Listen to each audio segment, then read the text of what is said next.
tidak, insyaallah kita akan carikan jawaban. Nah, fadhal. Waalaikumsalam warahmatullahi wabarakatuh.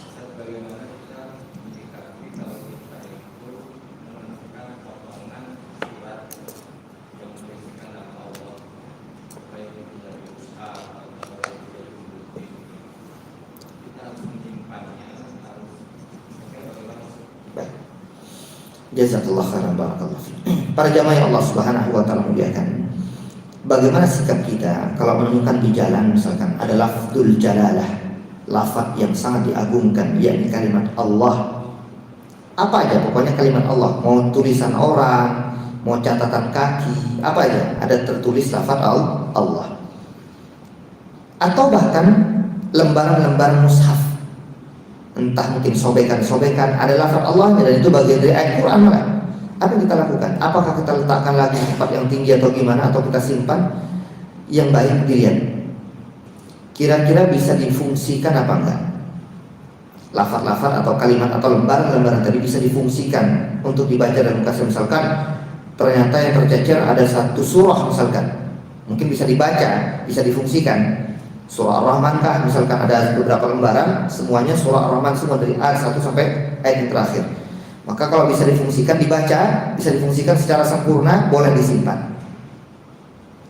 Tapi kalau tidak bisa difungsikan, cuma hanya satu halaman bahkan sobekan-sobekan atau ada lafaz Allahnya saja misalkan dan seterusnya, bagaimana cara yang paling baik? Cara yang paling baik adalah dibakar.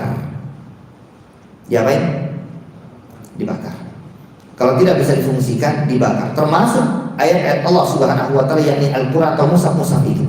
Kalau ternyata tidak bisa difungsikan, bukan dikubur. Bukan dia Bang? Dikubur. Jadi keliru Pak. Kalau ada orang kemudian langsung kubur deh. Ini keliru. Karena suatu saat tiba-tiba kalau dia ternyata belum hancur, belum rusak, terangkat lagi, maka keinjak-injak orang lagi.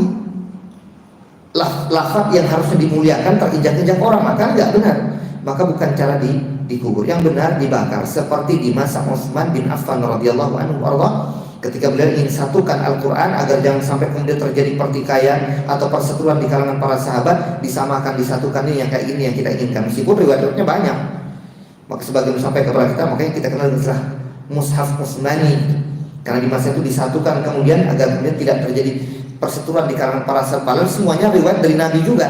Satu meriwayatkan dengan cara begini cara bacanya, satu cara membaca dengan cara, makanya ada istilah riwayat sab'ah, 7 yang mutawatir datang dari Nabi, semua cara bacanya begini.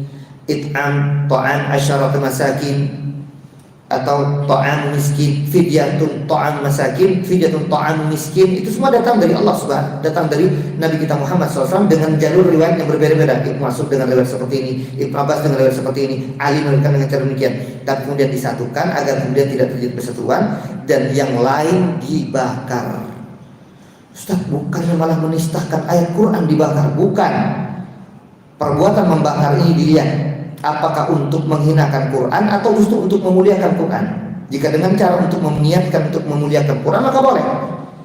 Seperti perbuatan Utsman bin Affan di masa beliau, maka diperintahkan semua Quran yang berbeda dengan yang pencatatan saat itu dibakar semua. Maka kemudian satulah sampai kepada kita hari ini satu. Atau dikiaskan juga dengan perbuatan menghancurkan Ka'bah di masa orang-orang kafir Quraisy. Abraha niat dia menghancurkan Ka'bah doang, maka Allah hancurkan dia. Turun burung-burung berbondong-bondong. Kan sesuatu yang dimuliakan oleh Allah, enggak boleh dihancurkan. Tapi kembali pada niat, saya menghancurkan Ka'bah niatnya untuk renovasi, maka boleh. Dulu kan orang musyrik begitu. Coba lihat cerita orang-orang kafir Quraisy dulu Pak, takut semua Pak. Ingin merenovasi Ka'bah tuh enggak ada yang berani. Kenapa? Dianggap menghancurkan sesuatu yang dimuliakan oleh Allah. Tapi karena kembali kepada niat, ada salah satu orang namanya Al-Walid bin Al-Mughirah Al-Makhzumi.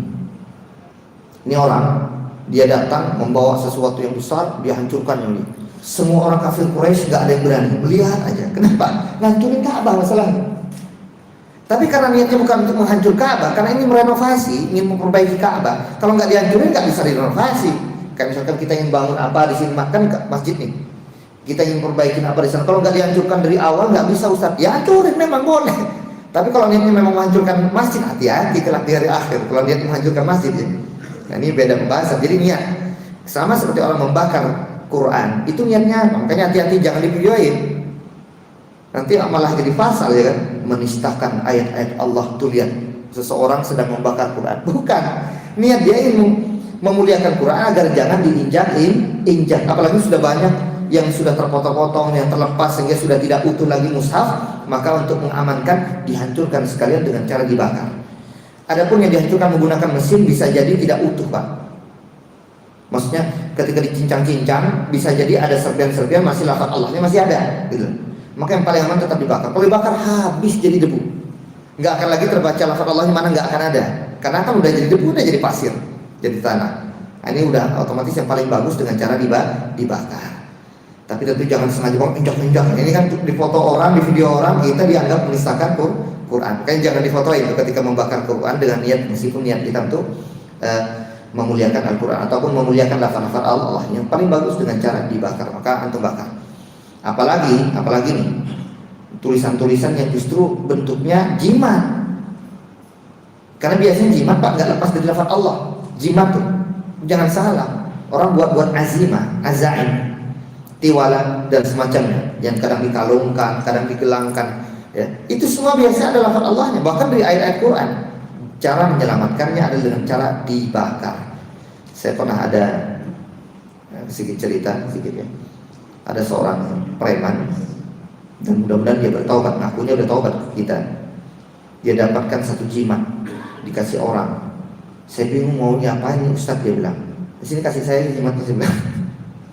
Saya baca, masya Allah, macam-macam memang isinya. Macam-macam, orang buat jimat itu macam-macam. Maka bismillah kita bakar untuk menyelamatkan lafaz-lafaz Allah agar kemudian tidak diinjak-injak. Kenapa? Saya takut kalau bakar khawatir terjadi apa-apa pada saya. Jangan takut, kita berlindung kepada Allah. Baca a'udzubillahi minasyaitonirrajim. Karena orang buat jimat isinya jin. Isinya apa? Jin. Gak mungkin malaikat, gak mungkin. Udah jelas jin. Maka kita berlindung kepada Allah dari setan. Baca a'udzubillahi minasyaitonirrajim, bismillah, bakar. Insyaallah aman. Alhamdulillah sampai sekarang aman saya. Karena kita bakar jimat itu.